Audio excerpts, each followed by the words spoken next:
Hey, everybody. Welcome to Deserts of Plenty. What is Deserts of Plenty? Well, I'm glad you asked that question. So first of all, I'm going to start off with who am I? My name is Ralph McLeod. I'm an improv teacher, primarily an actor, improv teacher. I also worked for a decade in medical research. So, I started out very analytical, wanted to be creative, taught myself how to be creative, and then eventually went back to being uh, well, I went back to being, but I've always been very analytical as well. So I'm analytical and creative. And I like to ask a lot of questions and put a lot of things together. So the reason for Deserts of Plenty is that in this curious time we find ourselves in, we tend to be, we are awash in calories, right? You can pick up any phone, laptop, anything. And within moments, you can have food delivered to your door just by pressing a button. Tons of calories everywhere, but nutrition is really, really getting its butt kicked, you know? Likewise, dating. Apps have made people so ubiquitous. Everybody's got choice paralysis. So the ability to meet people or be exposed to people is the highest it's probably ever been in the history of the planet. And yet everybody's lonely and relationships are failing left, right, and center. Information is everywhere. You're bombarded with it all day long, and yet the knowledge that we have is getting less and less and less.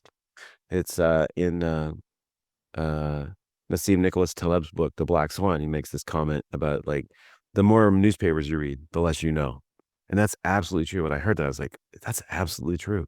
The more like news, quote unquote, that one consumes, the less you know. And so that's why it's called Deserts of Plenty, because I don't know about anybody else, but I find this to be just completely horrible that like all that stuff is happening, that we are like, yeah, like, we should know everything, not everything. We should know a lot more than we do, and we don't. And why is that, and what's going on? And that's that was a key reason why I wanted to do this podcast. That is a key reason. Another part about this podcast is I am very, I guess you would say, fascinated by humans and human transaction and interaction. And why do human beings often act against their own self-interest? And and how so much that we've been taught about communicating is not just wrong; it's exactly wrong. Uh, and so many of these like old sayings that we have. One of my favorites is seeing is believing, which is totally not true. Believing is seeing. It's the exactly opposite way around. If you don't believe things, you don't see them. I mean, people who believe in ghosts see evidence for ghosts all the time. People who do not believe in ghosts don't see it. People who have faith, who believe that there is a God and that God is someone that you can pray to, who can alter your life, see his or her or their or its handiwork and everything. Atheists don't. They don't see God's work. It's all just science. So, astrology. You believe in astrology, you'll see it works, right? And that extends to so much about us. Like, if you believe you're unlucky, if you believe you're going to drive down the street and hit every red light, you will. If you believe you're going to drive down the street and hit every green light, you will.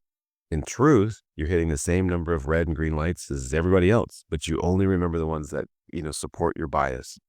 Ah, see, another red light. Told you. What a sad sack I am. Dude, you just went through 3 green lights and didn't say a thing because I didn't even see them. So believing is seeing. Seeing is not believing. That's ridiculous. We all know that. We all know that's true. So this podcast is about first of all, what's going on, and trying to make our way through that, and what can we do? Like, how can we make a way in this world when we know less and less and less, and we get more and more calories, and there's so many vested interests vying for our dollars and our attention. It drives me crazy. And yes, and also it's really about human beings, and it's also about the sort of holy trinity of health, which is, mental, physical, and emotional, or mind, body, and spirit, if you like. They're all the same thing, and how you really have to take care of all three. You're only as strong as the weakest of those three, and how they all interrelate to each other, like the mind body connection, and all of that stuff. And that's what this podcast is about, looking at and looking at ourselves and helping ourselves, become better human beings, understanding ourselves more. To me, that's the goal of life, the enlightenment of yourself, discovering who you really are. We're not this laundry list of nouns that we have beside us. Father, mother, um, banker, plumber, bus driver. Uh, that's not who we are. I mean, those are things that describe us, but they're not who we are inside. Who are we? Who are you? What is really important to you? So I also like to ask these questions. There's a really great question like, if you could do anything in the world and you knew you wouldn't fail, what would you do? I love that question. Or, if you had a chance to start all over again, what would you keep that you have right now? I used to do this question, and I still like it because it happened to me when my first marriage ended. But if you are in a relationship and you have a partner, and look at them or think about them, and ask yourself, if tomorrow morning they woke up and they had no idea who you were, they had complete memory loss of you, would you fight to get them back, or would you just slowly just go away? And I like that question because they're tough questions, and sometimes we run from tough questions. I mean, sometimes, probably almost all the time, we run from tough questions. But that's the kind of question that you would ask yourself, and you would be like, well, if I wouldn't fight to get them back, then you really have to do some digging and some soul searching, and really ask yourself what is important.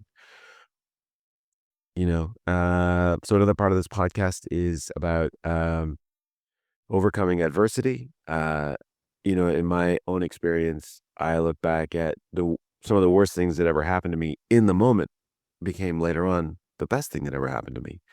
When I was 17, 18 years old, I developed a kind of adolescent epilepsy called Jan's syndrome, or juvenile myoclonic epilepsy.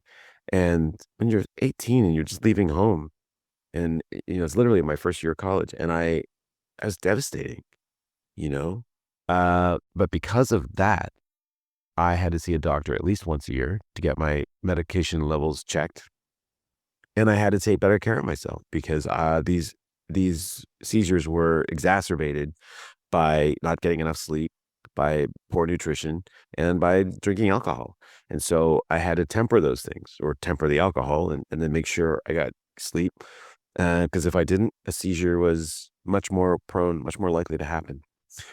Uh, and then also because I saw my doctor every year, in my early mid 20s, my doctor just, sent me for like routine checks for blood lipid levels, and found that my cholesterol was like incredibly, insanely high. And so he talked about medication. I was like, change my diet. And so I started in that road because my diet at 16, 17 was nothing but meat. I loved meat and cheese and all that stuff that's just full of, I mean, now I might look back at that and say, like, it wasn't so bad, at least it wasn't high in sugar. But that's something that we'll talk about for sure. But I did change my diet and went to a more plant-based. And then in my 40s, I was diagnosed with gout, and I was like, this is crazy. I should be owning like a Caribbean island somewhere and be like an old man. And my doctor's like, no, no, most of my patients who are getting gout are guys in their 40s. And so once again, medication, no, thank you. I'll find a way to fight this. So what happened? I got back into shape, lost a bunch of weight, became fit, became the fittest I'd ever been in my life. So adversity, creates opportunities, and the trick is to find them. But again, I look back at some of the devastating things that happened to me, devastating at the time. And of course, there are truly horrible things from which it's really hard to recover from. But those things that, in my mind, I've been very fortunate in my life up to this point. I have not had tremendous, tremendous hardships that certainly some people close to me have had. But at the end of the day, you got one life, you got one crack at this thing, unless you believe other things. So we want to make the best of it, right? So we'll talk a lot about fault and responsibility. It's not your fault that terrible things have happened to you, but it's your responsibility to learn how to heal from them and get better. We'll talk about gratitude. Now, that gratitude is not about forgiving, forgiving somebody or and forgiveness, right? But gratitude, yeah, and forgiveness. But I was about forgiveness. Forgiveness is not about um, forgiving the person. It's not about them, right? It's about yourself. I forgive people who've transgressed against me because it allows me to heal and get on with my life and still be trusting and still have my head up high and go out living my life. I'm not gonna let garbage people back into my life who've transgressed against me. No, but I forgive them, because for me, so that I can heal, I can move on, I can get over my bitterness and resentment or hardships and go and live a great life. I mean, I'm extremely happy. Happiness is another thing that I'll want to talk about because what really makes people happy, and that seems to be overcoming problems, solving issues, uh, absolute freedom. I think about like the description of heaven in the Christian tradition, which is like you're in this place, you play harp, God is here, there's absolutely no problems. It's just that, and I think that's hell. That's awful. Like, we need human beings, we need things to overcome.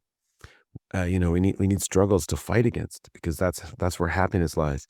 So, I think and if you have people who have absolute freedom are miserable. I mean, look at the children of billionaires. They're all monsters. They've never had to face any kind of hardship, and, like, with my own daughter, I have 3 children, but my youngest daughter, like, with her, I don't solve her problems. I'm giving her that gift of letting her solve her own problems and work things out.